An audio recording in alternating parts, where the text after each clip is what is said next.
All right, literally nobody asked for this, but I thought I would start doing reviews of movies I've been watching. And the first movie I'm going to review is a movie that probably nobody wants a review of.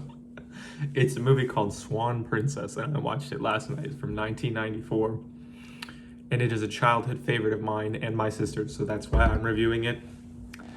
I don't expect any of you to have watched The Swan Princess anytime recently, but try and keep it spoiler free in case you would like to watch it, which you should after this because it's a good movie. Okay, Swan Princess. It's an animated musical about a prince and a princess who are, well, it's based on the ballet Swan Lake. And I have not seen the ballet Swan Lake, but I'm assuming it's kind of a banger because it's quite famous. But the premise of the movie Swan Princess is that the princess gets captured by an evil villain and she turns into a swan every time the moon sets. So she can only be a human at night when the moon is out.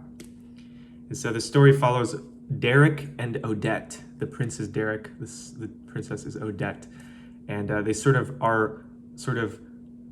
since birth, they've sort of been chosen to marry each other one day, but they hate each other when they're kids, and then they actually fall in love when they become adults, or whatever, they turn 18, I actually don't know. But there's this amazing line at the beginning of the movie, which is like one of the most quotable lines in the movie. And it's like, Derek and Odette are looking deeply into each other's eyes, and they love each other, and then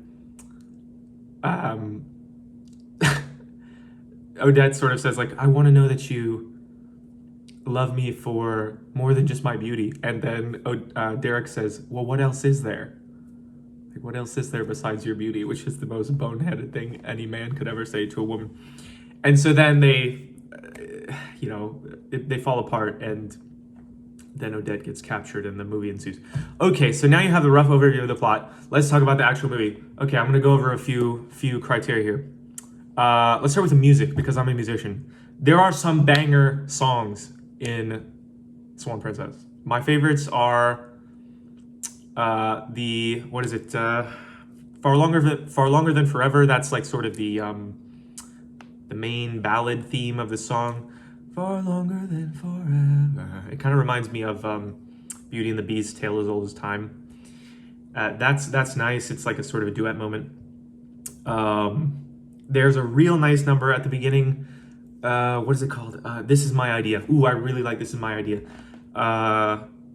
It sort of follows them as kids growing up, and they end up falling in love at the end. It's really cute, and there's a very beautiful symphonic arrangement around it. The villain song wasn't crazy about, to be honest. And the rest of the songs are just okay, in my opinion. Compared to some of the really heavy-hitting Disney movies, they're not like my favorites. But Far Longer Than Forever and This Is My Idea, solid. Animation, this came out in 1994, so I talk about the animation a little.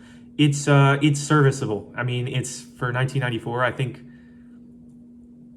it was a little underwhelming in parts, I will say, but I think I'm probably not the best critic of animation in general because I don't know what the technology was like back then. But also, I watched it on my TV, which is like 4K, I think, and the resolution hasn't been updated. I don't know what the movie studio is, but the resolution hasn't been updated. So it's kind of blurry if you have like a flat screen TV. I know most of the Disney Plus stuff, or some of the other studios, that stuff's all been updated for like new screens, so it's looks much better on high definition TVs. So I talk about the music, the animation, the characters. Let's talk about the characters. Okay, so there's some really great characters in this movie. My favorites are John Bob the Frog and the Puffin character. The Puffin is like an Irish Puffin for some reason, and he's like a military captain, but he has really great banter actually, and he's like really fearless. And then John Bob is a frog who constantly throughout the movie is trying to get the princess to kiss him so that he can turn into a prince, which is obviously what every frog wants, no doubt. There's Jean Bob, and then there's the turtle. I think his name is Speed, which is funny because he's a turtle, and he's a classic like sort of turtle character, very mellow. And then you have the villain, who the villain's good. His voice acting is well done. I didn't pull up the cast, so I can't see who's doing the voice acting, but you can look it up later. My apologies if any of the cast is watching this. I'm sure they're not, but anyways, yeah. So there's that. The villain, what's his name? Rothbart. That's a crazy name. Haven't heard that one in a while. There's some other minor characters like the mom, and then there's Derek and Odette, who are the main characters. Odette is really beautiful for a cartoon character. That's all I'm gonna say. Maybe I should put that in the video. Honestly, all these cartoons, like I was just watching like all these old Disney movies too, and like they just draw the most beautiful characters for the prince and the princess always. I guess that makes sense. And then there's Derek the prince, and I will say I don't think that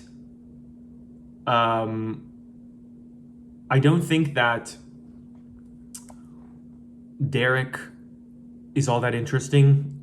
I actually don't really think Derek or Odette are really that interesting as characters. They're just kind of like the prince and the princess. Like they don't intrigue me that much, so I don't like that about the movie.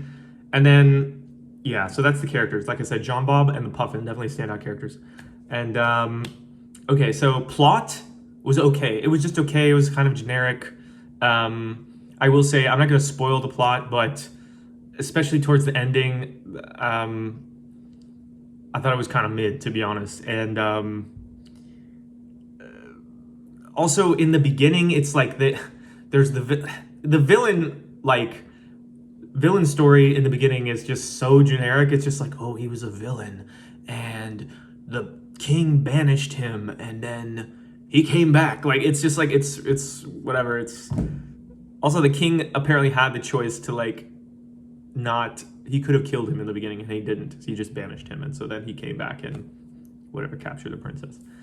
So the point of the capturing the princess is so that he can marry the princess and take over the kingdom.